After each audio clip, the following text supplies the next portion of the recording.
他牟尼佛仍是王子时，亲眼目睹了人世间之生老病死。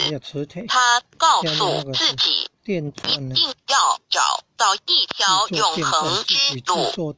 于是他放弃了王位及荣华富贵，四处去找寻名师及永久解脱的法门。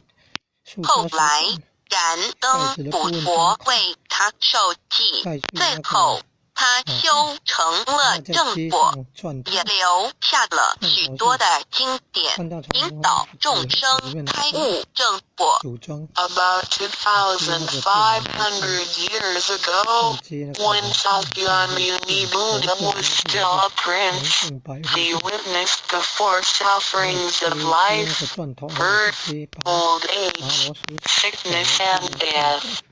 He told himself, I've got to find a way that leads to